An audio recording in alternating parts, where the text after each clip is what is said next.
Next mod on the Camaro. We got an E85 kit from Lethal Garage.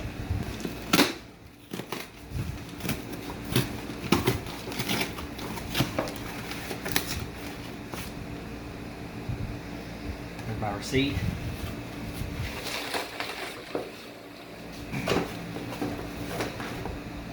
The harness. Oh, they even come with a fuel disconnect. So this is kind of plug and play? Yeah, this is plug and play. Comes with a new fuel line and the sensor. How much was this kit? $225. I think it was free shipping too, if I'm not mistaken. But it actually came with a fuel line disconnect, which I already have one, so So it come with I something got an that's extra. It come with something that's $3. Yeah. This is a GM flexfuel sensor, and then I think pretty sure it's a GM line too. Made in Canada. That is a GM line then. It is. Yeah. So what's it for really? Originally? I have no idea. I'm sure you can look that part number up and see. There's the part number right there if somebody wants to look it up. I'm sure somebody's gonna comment and tell us what it's really for. Yeah, tell us what it's made for. That's for a 2010 Equinox. As far as I remember, it doesn't matter which way the fuel runs through this, so you could literally put it either way. We're gonna go ahead and get this one on there. Simple as that. Let's go ahead and get these tags off here. No, leave the tags. No.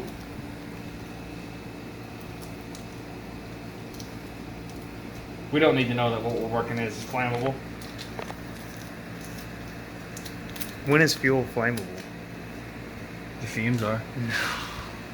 Technically. Technically, fuel or gas isn't flammable. But gas has a gas. It is flammable. Now they're going to be like the YouTube scientists. You fool! Gas is flammable at 67,000 degrees Celsius. But, let's see, we're going to go ahead and that's all set up. Now we got to get the covers off.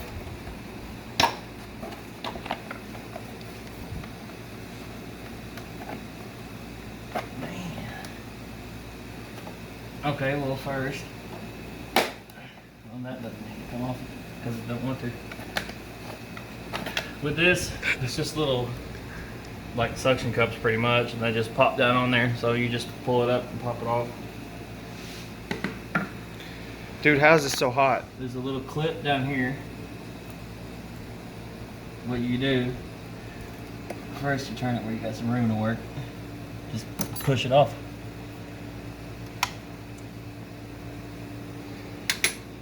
Where'd you get that? It was on the fuel rail, or the fuel line. It goes in there just like this. This goes up inside of the bell. So it holds that on? Yeah, and then it clips on right here. You just turn it around where you got some room, and then you just literally just pop it off there. Now, when you're doing this, you will have fuel come out.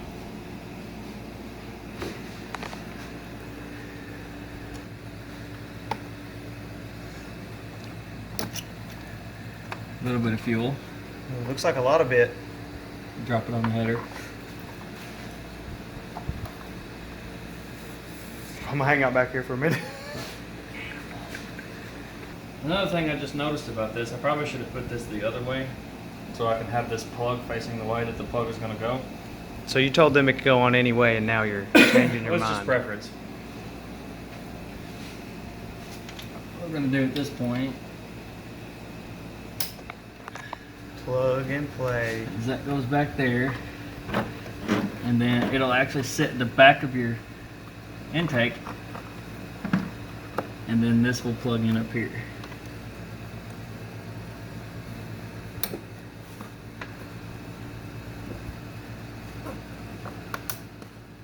So that's pretty much how it's going to sit. Just chilling. Yep. And now the plug is facing towards the back of the motor. If you were to move some lines around a little bit, you could get it facing in there. It's facing directly to the side, but honestly, I'll probably just tuck it down in there, zip tie it to something. Next, we're going to get the harness.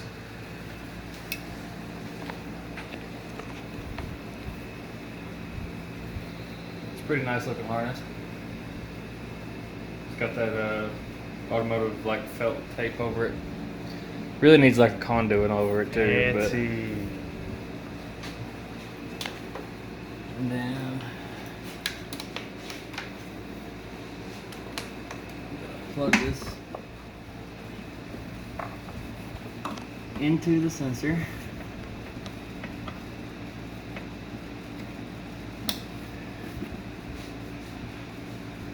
Which side did you plug into the sensor? The side that fits. It's a one-way. No, it was a brown plug. If y'all need to look at it.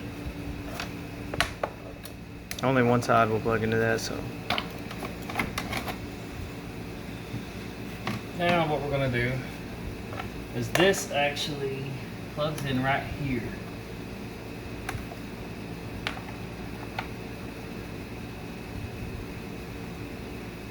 It's got a little tab on it. I might have to take this cover off here.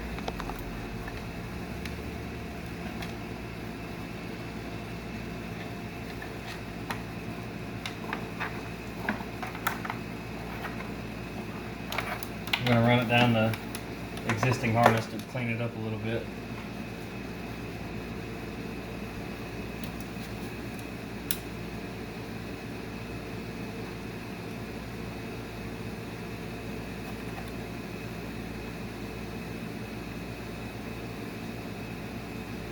Yeah, I'm gonna take this harness off because I can't tell how that plug comes apart. Or take the cover off.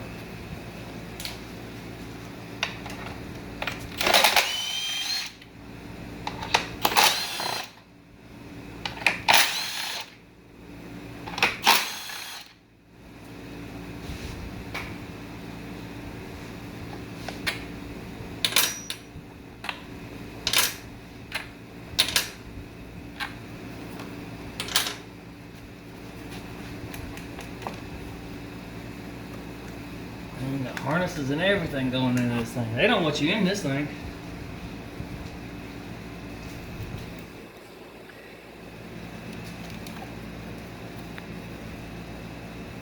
And this is the plug we want to get into right here.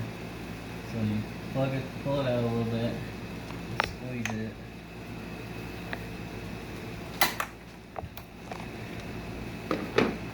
Okay, so what I had to do, this little white part down here is pushed all the way in. When it's plugged in, you pull this white part out and then you just squeeze the white part. And you see that'll actually open the little tab in there.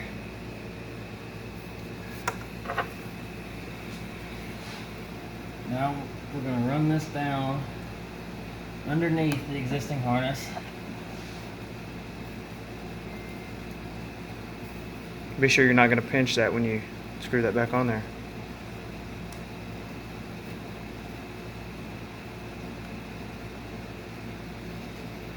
And then this plugs in here. And then it plugs back into the factory spot. Right there. Let me see that. Can't see it. It's this right here. Oh. So that's the new line, or the new wire. We're gonna fold this up a little bit, see if we can't tuck it down underneath the harness. And there we go.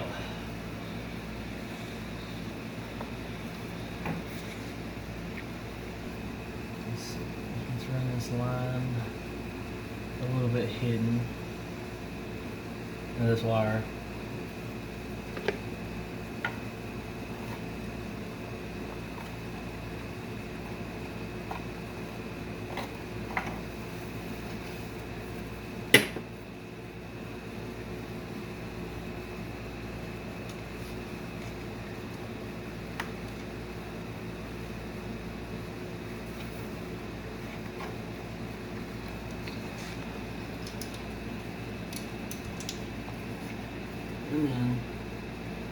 be in this group of wires. This is the very bottom of the ECU. It's going to be this plug right here. To get that off there, there's a little red like push pan or something. I wouldn't know what they'd call it. You're going to pull that up like so, and then it has a lever action. And there Anyway, it that is. goes all the way up, and then this will come off. Then we're actually going to fish this underneath.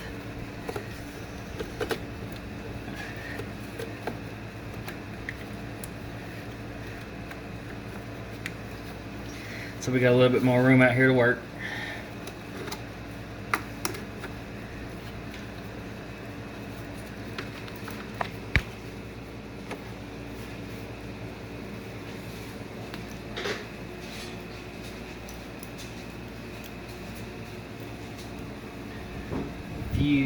I'm pretty sure there's numbers on here somewhere. First, you're gonna pop this little piece out, the little blue piece.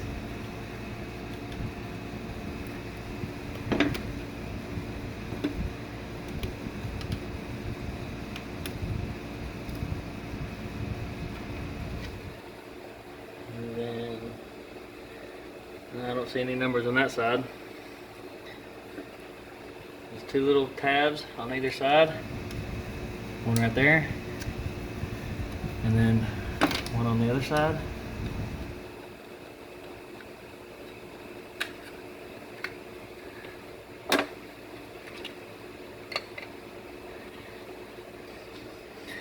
So we're looking for pin 38. If you can see on there, I don't know if you can see it on the camera. Yeah, see, that's pin 1, and then that starts in this first row and then goes all the way down both rows. There's 32 in these first 2 rows. So we're looking for pin 38, so we're gonna have to go to this third row over, which this brown wire starts. So since there's 32 in these first 2, that means this brown wire is 33, and then 34 is the green wire, and then a pin 35, 36. Do you count the pin as 35? 37 is the white wire, and then 38 is this gray pin. It's going to be the 6th slot down on this side. Yours may not have this blue and white wire. It may. It depends on the package that you have installed. But it's going to be this gray pin right here is the 6th slot down from this brown wire. So then what you do, you just grab your pair of needle nose and you pull it out. So now we know where it goes. There's a pin missing there. We're gonna run our wire underneath and then kind of where the stock harness is gonna end up coming through.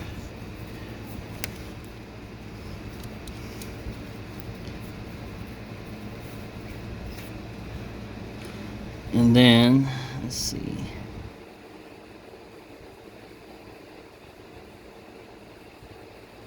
There's a, I don't remember exactly which way. Okay. If you look on your plug, you'll see that one end is folded over and the other end is flat. That end is folded over is going to go towards the inside. So then we're going to put it in there and then slide it down. And you'll hear a little click when it locks in, and then you can't pull it back out. So that part's done. Now we're going to reassemble this. That just presses back on, and then you flip it back over. You'll see you have a big wire down here. That's the big hole in the blue, so you know you got it on the right way. And then that's done. So then we're gonna fish it back through the way we took it out.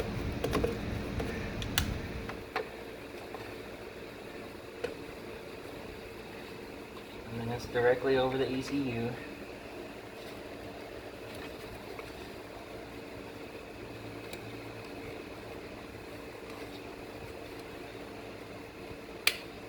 And it'll click when it goes back in? Well, that was the lever.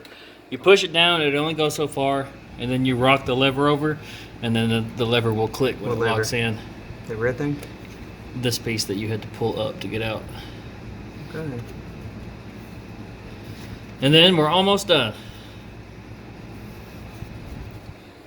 The last step, you cannot forget this step, otherwise it won't work, is you have a ground. There's a wire or a bolt right here.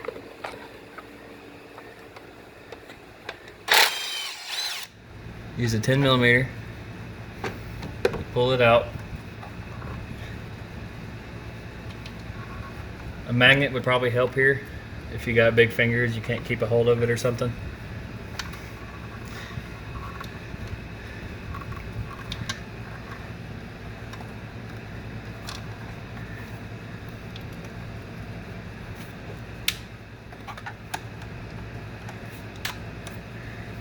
You're going to want to hold that straight.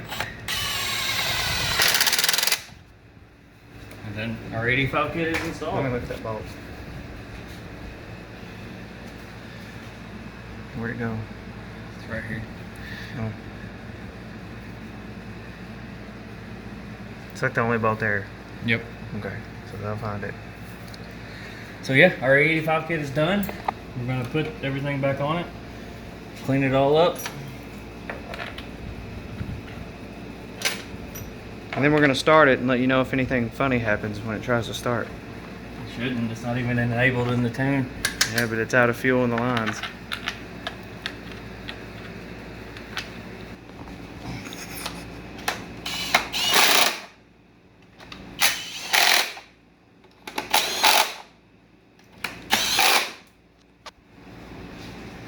So now that's all done.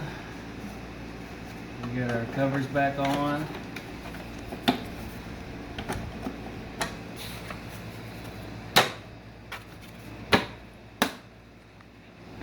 They just snap back on. And the install's done. One thing I don't like is that it kind of looks just cobbled up at the back of the intake. You can do whatever you want with that. Just as long as it's there. Yeah. I mean, you could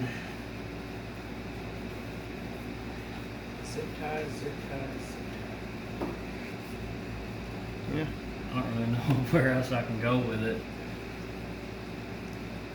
But I'll that's just leave it basically there. how it looks when it's done. So we're done here? Yep. Alright. And that's how you install the E85 kit on a 16 to 16 to 20 now, I guess. 16 to 20 Camaro SS. There's probably not a lot of differences between the Corvettes or the V6 or LTG cars. You know, just basically where you're getting your fuel or where you're plugging those sensors into. I'm sure it would be the same kit because this uses a sensor that's specific to the LT1. But as far as the install process, there's probably not much difference. Alright, let's see if it'll start after putting that on there. Watch it. Boom! Blow the fuck. You're right, I'm going over here. It's gonna be loud. Wouldn't you open the garage door first because you're gonna back it out? No. Okay. In here. Oh. What'd you do? Was that you? No, thank you. It said Trying to start it. it said E85 ain't for me.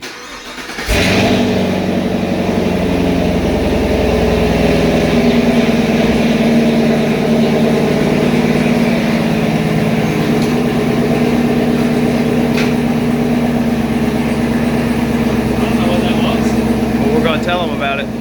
It kind of hiccuped a little bit when I tried to start it. I'm assuming because as soon as it tried to slightly turn over, it sensed that there was no fuel pressure. So it had to wait to get the low side built up to the where the high side can actually start the car.